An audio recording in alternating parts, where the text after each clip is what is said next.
I grew up in a really safe city in the Midwest, in an even safer neighborhood. It was sort of set back in the woods, secluded from the main part of the town. I haven't had a lot of creepy encounters in my life, so this is pretty much the most afraid I've ever been. I was 14 at the time, and had just passed a babysitting essentials course at the rec. My neighborhood was very close-knit. All the kids on my street played together, and because of my two younger brothers, I would soon become the automatic babysitter for the three families we lived closest to. I'd looked after my brothers for short amounts of time, but this was my first job as a real babysitter, watching the two grade school-age children who lived across the street. They were family friends. Their parents promised that they would be back by 11 p.m., and I knew that my parents were home and ready to step in if I needed anything, so I was a little nervous, but felt like I had things under control. The kids were a novice babysitter's dream. They'd been trained that they're only allowed to choose one treat each before bed, and actually refused my offer to let them finish the show we were watching because it was their bedtime, and they still needed to brush their teeth first. I was taken back, but it made my job super easy, so I tucked them in and headed back downstairs to watch TV until their parents returned. The mom is an interior designer, so their house is spacious and absolutely beautiful. Their living room is at the back of the house, with floor-to-ceiling windows, and great views of the woods in their backyard. The couch is set up with its back to those windows, and I was watching TV with their elderly white lab, Alex. Out of the corner of my eye, I thought I saw something large brush past the window behind me. I thought it might just be a deer, but I was 14 and alone, and I have an active imagination, so I began to feel uneasy and pretty on edge. The parents weren't due back for another 2 hours, so I walked into the kitchen to call my mom and dad for reassurance. Alex followed me. Their kitchen faces the living room, with the house phone on the counter. Standing at the counter dialing my parents, I had a clear view through the broad archway into the living room, and out of those enormous windows into the backyard. Alex laid down at my feet as I stood next to the counter and told my mom that I thought I'd seen something out of the window. Hearing her voice was as comforting and reassuring as I thought it would be, so I told her that I didn't need Dad to come over, and that I'd call her if I needed anything at all. I hung up the phone and sat down on the floor to rub Alex's ears and belly for a few minutes, still kind of wary of the living room. After sitting on the couch not too long before I sat down, I caught a glimpse of something outside through the large windows. I looked harder, past the glare of the TV, and noticed a tiny light bobbing around in the woods. Probably just a neighbor, I thought. But as I watched, the light seemed to be moving in what was undeniably my direction. My whole body froze, and I stared as the light continued to get closer to the living room windows, and at some point, I realized, with complete and paralyzing horror, the light had grown large enough that the source was now right outside of the house. The beam swung from one side of the living room to the other, and then settled directly on my face.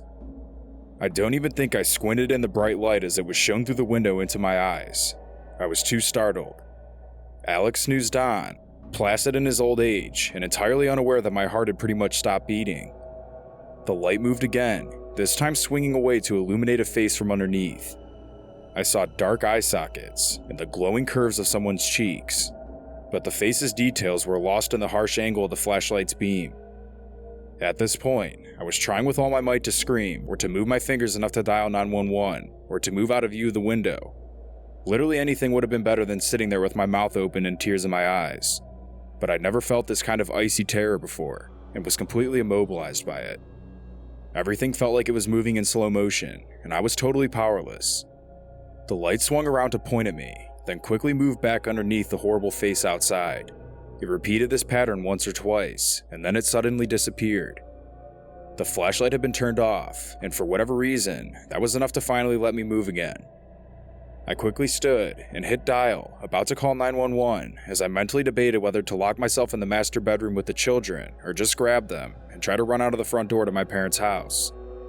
My certification class had not prepared me for this. Before I even made it halfway down the hallway to grab the kids, I heard a loud boom and felt my gut leap into my throat. It sounded to be coming from the garage, but I remembered closing it earlier, so my mind raced as I tried to picture where the sound was coming from. I worked up the courage to peek my head into the garage, just to make sure it was closed, and thankfully, it was. The light from the kitchen provided just enough light to see a hammer on the father's toolkit, so I quickly grabbed it and ran back inside, locking the door behind me. Now that I had a weapon, I felt a bit safer until that quickly changed when someone began pounding on the front door. The owners installed a Ring doorbell security system, so they'd be able to access the video footage and talk to whoever was at the front door. I frantically called their parents, praying that they'd answer as the pounding on the door continued. They finally picked up, and I explained our situation, telling them to check the video footage. Although it was hard to hear the conversation with the father and the person at the front door over the phone, I was able to catch some of the things they were saying. He told me to go open the front door. He explained how it was our neighbor who had to borrow some of our spices since his wife was trying to make a recipe. I had a million questions swirling through my mind as I heard this. None of it made sense. Why would the neighbor be spying on us and pounding on the door for spices? It didn't add up, and I was reluctant in doing so. That was when their mother took the phone back. "Look, I know you're scared right now, but you need to trust us and open that door right now. Please." Her voice strained with a tone that made it feel strangely genuine, and despite my worries, I knew I trusted her and started making my way to the front door. My whole body was shaking, but I kept reassuring myself it would be okay, even though it felt like the opposite. As I opened the door, a man dressed in a flannel and a pair of jeans came in and quickly introduced himself. He ran straight to the door leading into the house from the garage and made sure it was locked. He then asked me if I could borrow my phone, since I was still on the line with the children's parents. Given my vulnerability and total confusion, I handed him the phone and he began talking to the parents. After a minute or so, he concluded the conversation by saying, "Okay, you called them, right? Okay, good, bye." With the kids crying in the bedroom and a random man I'd never seen before holding my phone beside me who was previously pounding on the door, I was literally convinced that I was in some sort of dream. Just before I was about to pinch myself, the supposed neighbor quietly told me that there was a person trying to break in and he was going to keep us safe. He revealed a gun in his waistband and told me everything was going to be okay and the police were on their way. Well, fast forward to the next day, I finally learned what happened. Around 8:45 that night, the neighbor who came over was letting his dog out when he spotted a flashlight in the backyard. It was certainly out of the ordinary, so he continued to monitor it through the window once he got back inside. He watched as it approached the windows facing the back of the house and began looking in. Once he had a closer view, he could tell that it was a man, but was unable to make out the face. He watched as he started making his way around the house, in between the house I was babysitting in and the neighbor's house.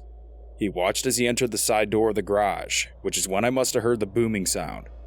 I can't even explain how lucky I am that I didn't get killed that night. When I opened the door to the garage to make sure it was shut and grabbed the hammer, the man was inside the dark garage with me the entire time, watching me from the darkness. It all makes sense to me now, like why the neighbor was frantically pounding on the door and how the parents told me he was there to grab spices. They knew that if they told us what was really happening, the kids, including myself, would have lost all composure. The police found the man who broke into the garage that night, and he tried attacking them. Thankfully, he was unsuccessful, and they arrested him on the spot. He was found to be in a drug-induced psychosis. I really look at life differently now, realizing that at any minute, it could be taken away. If it wasn't for that neighbor, I might not even be here telling this story today.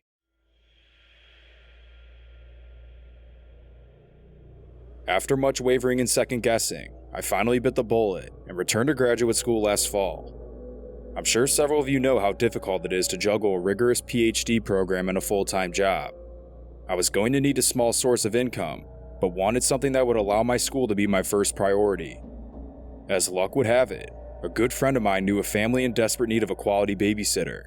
Their current sitter had recently graduated high school and was heading out of state for college. Initially, I felt a little odd accepting work as a babysitter. After all, I was in my mid-20s, a PhD student, and engaged to be married. But the hours were flexible, the money was fantastic, and I could anticipate a great deal of solid study hours after the toddler was sleeping soundly. To be quite honest, it was smooth sailing from the start. The family was overwhelmingly generous with their money, and their 3-year-old daughter, Gianna, was quite well behaved, even in all of her mischievous toddler glory. Over the next few months, I found myself up there several times a week, mostly relieving the mother, Marie, in the afternoons, so she could run errands and catch a coffee break. I occasionally sat on Saturdays, so the parents could enjoy date night to the movies. I wasn't especially fond of the weekend night shifts, especially because the family lived in a large home, high up in the mountains, surrounded by acres and acres of trees. During the day, their heavily wooded property was serene and majestic, but once darkness fell, it was eerie in its silence. I tried to keep my mind off of the creepy woods surrounding me outside by working on my laptop or burying my nose in a textbook. Everything changed this past February. It was an especially cold Saturday evening, and I was due to babysit around 7 that night. Marie's husband, Michael, was out of town on business, and she was attending her best friend's birthday get-together that evening. Armed with a backpack of heavy reading, I had my fiancé drop me off on his way to the store. The night was mellow. I heated up some frozen pizza, worked on schoolwork, and had the kids in bed by 8. I had an exam the following Tuesday, and admittedly had a lot of studying to conquer. My fiancé arrived around 9:50, about 10 minutes before I was expecting Marie to return home. Right at 10, we heard footsteps on the wraparound deck, and noticed Marie making her way to the front door. I remember finding it funny that I had been concentrating so hard, I didn't even hear her car pull in. My fiancé and I exchanged a knowing glance as Marie made her way into the house and immediately walked straight upstairs. It appeared she might have had one glass of wine too many that evening because she is usually very social and polite. I began to gather my things as my fiancé continued a game of solitaire on his phone. By the time we got down to the driveway, my fiancé and I both had baffled looks on our faces. Marie stood in the window, smiling down at us, waving her hand back and forth. I gave a short nod and waved, keeping my eyes on the gravel. We walked down the empty driveway towards the street, since Marie parks her car in the garage. "I'm not the only person who found that whole thing weird, right?" my fiancé asked. "Oh, relax. She was probably just tipsy," I said, closing the passenger side door. We began our trek down the winding roads, after a long night of babysitting. The drive from their house to the freeway was dark, lined with redwoods and deer, which I usually quite enjoyed. Then it hit me. I pawed at the handle of my purse, and for the first time, I noticed the bag's weight. I'd forgotten my textbook. Reluctant to turn around when we had already been driving for so long, I made amends with the fact that I absolutely needed that textbook if I had any chance of passing my exam. My fiancé let out a groan as he swung the wheel, turning back the way we came. As we made our way to the deck, I saw the burgundy spine of my textbook on the couch through the sliding glass door. I continued on to the front door and knocked on it. There was no answer. I knocked again and then tried the door handle, which was unlocked. We made our way into the house, making sure to keep our footsteps quiet. "Sorry, it's just me. I forgot my book," I said, trying to keep my voice down. My fiancé was a few steps behind me, peeking around the corner. As I stood at the bottom of the steps, I could see that all the lights were still on upstairs. I yelled, "Hey, it's me. You still awake?" There was complete silence. We walked towards the kitchen, and I noticed the answering machine was blinking. I hadn't noticed it before I left. There hadn't been any phone calls that night.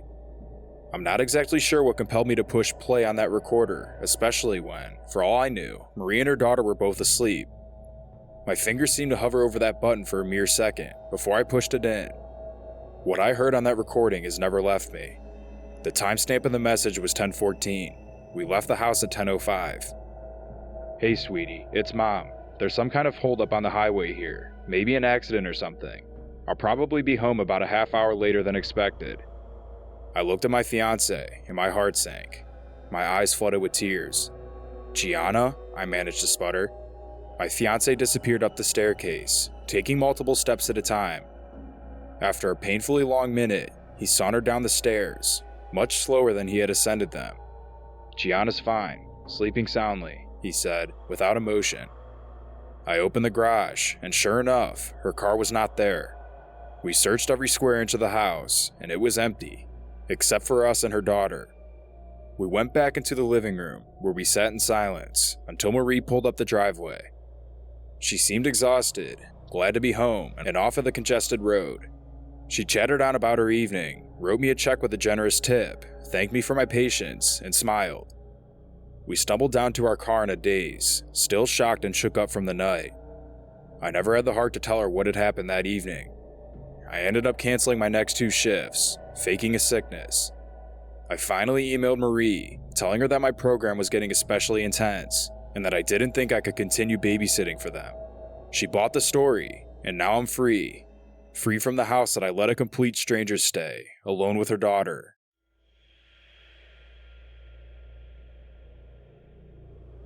I'm a female, and this story took place 3 years ago, when I was 16. When I was in high school, I babysat on the odd occasion for a family I'd known since I was pretty young. They were great, really laid back, and it was the easiest babysitting job in the world, because the kids would usually be in bed before I got there, and always slept really well. It had been about a year since I'd babysat for them. At that time, they had a new baby who was about 6 months old, so on this occasion, it was me, the baby, and the 3 little kids. I should really mention, before anything, that their house was completely amazing. It wasn't the flashiest from the outside, but it was huge, and although it was in a suburban street, it was positioned on a hill. So from the master bedroom upstairs, you could look out over the whole city. They had tons of CDs, which back then was really exciting for me. The kitchen was always full, and the whole place was decorated like an amazing art gallery, brilliantly designed and very spacious. They always had interesting stuff around too. That night, I noticed in the front room, amongst the kids' stuff, that there was a fake samurai sword. I remember laughing at it, thinking it looked too real to be a toy, and I waved it around a bit.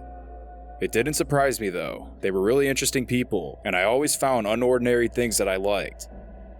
The layout of the house was cool too.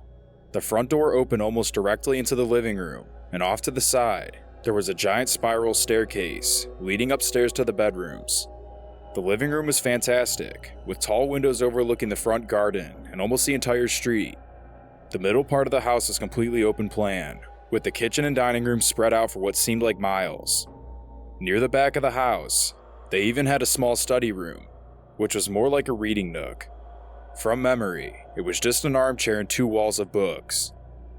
My parents dropped me off around 8:30, and the mom and dad left soon after, telling me the kids were fast asleep, and that if I had any problems with the baby, I could wake their oldest daughter, who was good at settling him, and would help me if I needed it. I remember being comforted by that, because I knew virtually nothing about babies. I didn't need to, in the end, because the kids slept fine. But the important thing is that I felt safe and at ease. They told me they would be back around 1 a.m. and to call if I needed anything. I wasn't worried, I'd done this countless times before, and even though it was a cold night with a harsh wind, I knew this house, and I knew nothing would happen. I felt completely at home. I felt so safe, actually, that when I had trouble locking the screen door after they'd gone, I didn't stress too much about it. I thought maybe it was jammed. I didn't have a key to the front door, and usually the screen door shut just fine. They lived in a good neighborhood though, and it didn't occur to me at the time that it was anything to worry about. I quickly forgot about it, and went to the study room to read, after quickly peeking in on the kids. I lost track of time for a while. I didn't have a phone when I was 16, and there was no clock in the reading nook. I was totally lost in a book, and before I knew it, a couple hours had gone by. But the passing of time was not what woke me from my reading stupor. I'd been deep in the book, but the eerie sounds of the gusting wind made a howling noise and drew my attention away from the book. I don't know why, but the noises gave me an unsettling feeling in my stomach, and I became a little paranoid. I thought, as I stared at the books on the walls, that maybe I'd just been sitting too long. So I got up and slowly wandered into the kitchen, with the intent of checking on the kids and then maybe watching some TV. The front living room was in darkness, and as I stepped into it on my way to the bedrooms, something stopped me dead in my tracks. With the light of the kitchen illuminating me from behind, I stood paralyzed by the sight of a man standing in the front garden. He didn't move, and I didn't either. I could see that he had shut the garden gate behind him, and from his position in the garden, it was clear he'd been walking towards the door, the same front door I couldn't get locked. I didn't know what to do, as the immediate terror overwhelmed me. I had no weapon, the door was unlocked, and I couldn't run because the kids were sleeping upstairs. He was huge, and I was small. He had a perfectly visible view of me, as his shadowy outline watched from the darkness. Dressed in all black, I've never seen anything more terrifying in my life.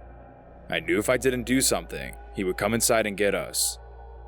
Then, out of the corner of my eye, I spotted the fake samurai sword, and very slowly, bending down slightly, but not taking my eyes off of the figure in the garden, I picked it up and raised it in the air, letting him know I was armed. I don't know why, but I couldn't think of anything else. He stood there perfectly still until he started walking right up to the screen door. My entire body was shaking, but I tried so hard to remain calm on the outside, even though every part of me wanted to scream and run. He had this blank, cold stare in his face, almost like a robot. I don't think he blinked once, as I watched his eyes staring dead center on me. This standoff felt like it lasted forever. Eventually, he turned and slowly walked towards the gate and walked away down the street. I stood there for a long time, watching him walk away, and then I ran to the front door and leaned against it, forcing it shut. I was 16, and I was stupid, so I never called anyone. I didn't even mention anything when my parents came to pick me up. I never told anyone. I thought everyone would blame me for putting the kids in danger, or the guy would somehow find out and come after me. The family today is fine, and nothing ever happened to them or their house after that night. But I always have been thankful for that moment of intense dread that caused me to leave the study, because if I hadn't, I don't even let myself think of how differently that night would have gone.